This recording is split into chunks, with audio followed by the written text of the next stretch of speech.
SpaceX launched at least 40 satellites last week. Here's why that could be a problem. 348. Saskatchewan, Canada, CNN. The night sky has been a source of information and wonder since the dawn of humankind, and it looks almost the same now as it did then. But the night sky as we know it is on the precipice of changing dramatically due to the proliferation of satellites just a few hundred miles above. For the first time in human history, we're not going to have access to the night sky in the way that we've seen it, said Samantha Lawler, an assistant professor of astronomy at the University of Regina in Canada.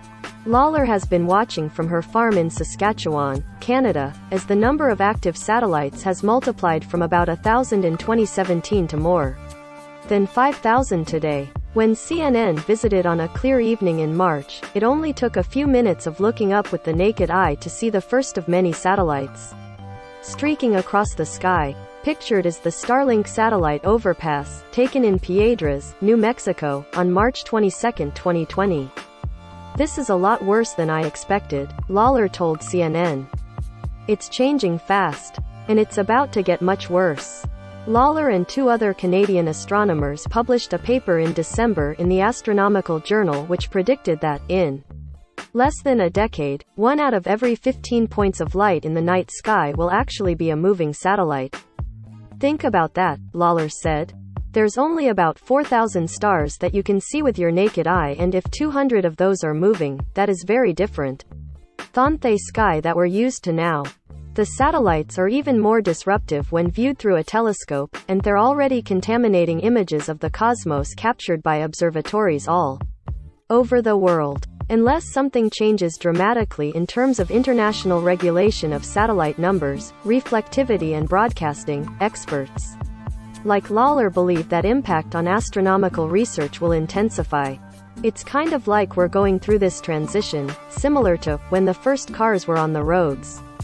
A Model T would drive up the road and you'd run out to go look at it, Lawler said. But now you live next to a giant freeway, full of cars. So that's kind of the transition that we're going through with satellites in the night sky right now. Mega constellation silver lining. It's the dawn of mega constellations, tens of thousands of small satellites only about 300 miles, 483 kilometers, above Earth, launched by private companies to provide global high-speed internet access. Elon Musk's SpaceX is responsible for roughly a third of all active satellites in orbit, more than any other company or country, including the US government.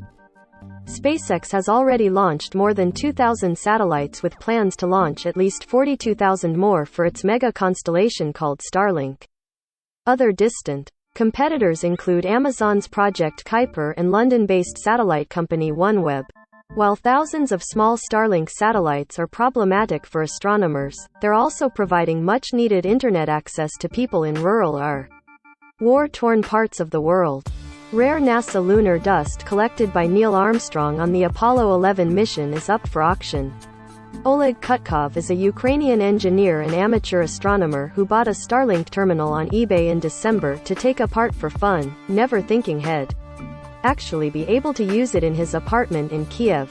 But when Russia invaded in February, Elon Musk activated Starlink service over Ukraine, and Kutkov has been using it as his backup internet service ever since. "We are getting all the information from the internet about airstrikes, about enemy force movements. Should we hide? Should we not hide? Can we go outside or not?" Kutkov said. Kutkov said he used to side with astronomers like Lawler in thinking that the concerns about Starlink impeding observations of the cosmos outweighed its benefits, but Russia's invasion is changing his mind. "I was 100% with astronomers," Kutkov said. "But in the current situation, when we really need internet connectivity, that's starting to be more important." A wrench in asteroid detection. For Kutkov and other Ukrainians, Starlink is a lifesaver. But NASA is worried that second-generation Starlink, which could begin launching as soon as this month, could someday contribute to ending life on Earth as we know it. NASA uses ground-based telescopes to hunt for potentially killer asteroids.